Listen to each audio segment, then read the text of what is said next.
Assalamualaikum warahmatullahi wabarakatuh. Halo anak-anakku di rumah, apa kabar semuanya?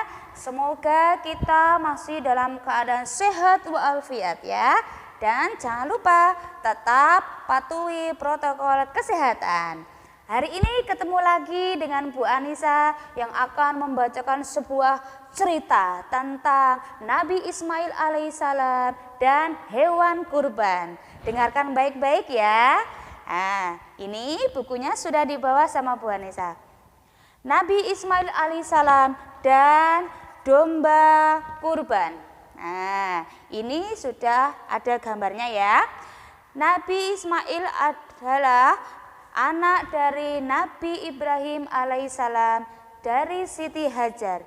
Nabi Ismail lahir di negeri Palestina. Kelahiran Ismail telah lama dinantikan Nabi Ismail alaihissalam sebelumnya. Nabi Ibrahim alaihissalam telah menikah dengan Siti Saroh. Setelah bertahun-tahun, Siti Saroh tidak juga hamil. Atas saran Siti Saroh, Nabi Ibrahim alaihissalam menikah dengan Siti Hajar. Siti Hajar adalah hamba sahaya yang membantu Siti Saroh. Tak lama dari rahim Siti Hajar lahir Ismail. Kelahiran Ismail membawa kebahagiaan bagi keluarga Nabi Ibrahim. Mereka bersama-sama mengasuh Ismail. Tapi lama-kelamaan Siti Saroh merasa tersisihkan. Siti Saroh ingin mempunyai anak dari rahimnya sendiri. Nabi Ibrahim alaihissalam berdoa kepada Allah. Nabi Ibrahim alaihissalam diminta membawa Siti Hajar dan Ismail pergi. Setelah menempuh perjalanan jauh, mereka tiba di lembah berpasir. Ada dua bukit yang mengapit lembah tersebut. Namanya adalah Bukit Sofa dan Bukit Marwah. Nabi Ibrahim alaihissalam mendirikan tenda di sana. Kemudian Nabi Ibrahim alaihissalam berjalan pergi. Siti Hajar berusaha mencegah Nabi Ibrahim alaihissalam. Tapi Nabi Ibrahim alaihissalam terus saja melangkah. Apakah ini perintah Allah? Tanya Siti Hajar kepada Nabi Ibrahim. Nabi Ibrahim membenarkan. Siti Hajar melepas kepergian suaminya dengan ikhlas. Nabi Ibrahim alaihissalam kembali ke Palestina. Makanan dan minuman yang dibawa Siti Hajar sangat sedikit sekali. Saat semuanya habis, air susu Siti Hajar pun menjadi kering. Siti Hajar tidak bisa menyusui Ismail. Ismail menangis kencang karena lapar dan haus. Siti Hajar meletakkan Ismail di atas pasir. Siti Hajar berlarian mencair ke sana ke sini. Siti Hajar berlari 7 kali. Bolak-balik dari Bukit Sofa sampai Bukit Marwah. Dan itulah sampai sekarang dikenal dengan Sa'i ya. Siti Hajar pun merasa lelah. Siti Hajar terduduk sambil menangis di samping Ismail. Tiba-tiba Siti Hajar melihat tanah di bawah kaki Ismail basah. Siti Hajar memindahkan Ismail dan menggali tanah yang basah itu. Dari sana keluarlah air yang mengalir deras. Apa itu? Air itu dikenal dengan nama air Zam-Zam. Siti Hajar segera meminumnya. Siti Hajar juga memberi Ismail minum. Allah telah memberi pertolongan kepada mereka. Berkat air Zam-Zam, tanah di sekitar mereka menjadi subur.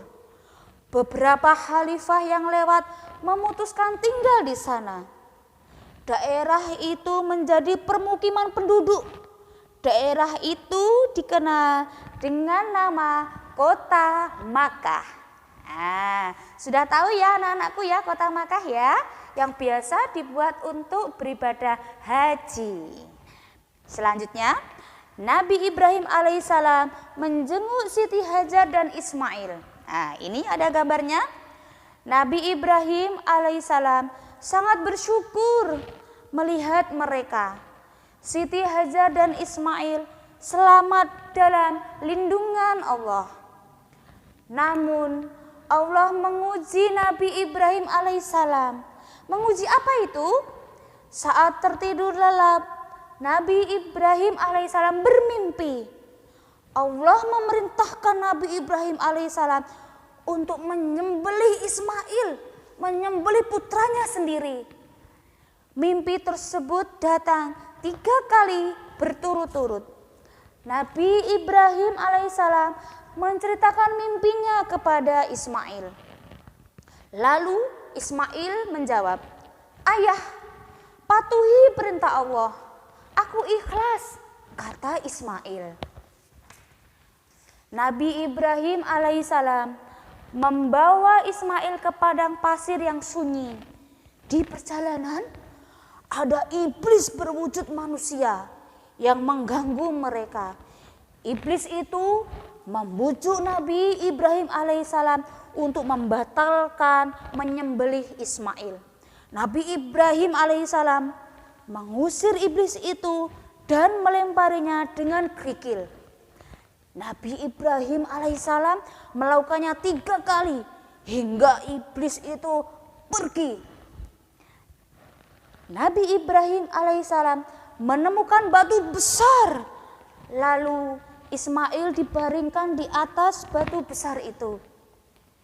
Ismail siap disembelih. Nabi Ibrahim alaihissalam dan Ismail berserah diri kepada Allah. Pisau Nabi Ibrahim alaihissalam menempel di leher Ismail. Tiba-tiba terjadilah mukjizat dari Allah Subhanahu wa taala. Allah menukar Ismail dengan seekor domba yang sangat besar dan sehat. Ketaatan Nabi Ibrahim alaihissalam dan keikhlasan hati Ismail mendapatkan balasan dari Allah. Nabi Ismail tidak jadi disembelih karena sudah ditukar dengan domba yang tadi. Ismail diutus Allah membantu Nabi Ibrahim alaihissalam berdakwah. Ismail diangkat menjadi nabi. Nabi Ismail alaihissalam terus menyerukan kaumnya menyembah Allah. Nabi Ismail alaihissalam mengajak mereka meninggalkan berhala-berhala. Karena berhala itu tidak boleh disembah ya anak-anakku ya. Karena berhala itu tidak bernyawa, tidak boleh disembah. Saat itu turun perintah Allah membangun Ka'bah. Nabi Ismail mengumpulkan batu-batu sebagai bahan bangunan. Nabi Ibrahim alaihissalam menyusunnya dengan berpijak di atas sebuah batu. Bekas pijakan Nabi Ibrahim terkenal sampai sekarang dengan nama Makam Ibrahim. Dan Ka'bah dijadikan tempat beribadah kepada Allah, dan Ka'bah juga menjadi kiblat seluruh umat Islam di dunia untuk sholat. Itu tadi cerita dari Bu Anissa tentang Nabi Ismail dan hewan kurban. Oke, terima kasih semuanya. Dan sebentar lagi kita akan merayakan Hari Raya Idul Adha atau Hari Raya Kurban 1442 Hijriah. Bu Anissa ucapkan selamat merayakan Hari Raya Idul Adha bersama keluarga di rumah. Tetap sehat semuanya, dan Bu Anissa akhiri. Wassalamualaikum warahmatullahi wabarakatuh.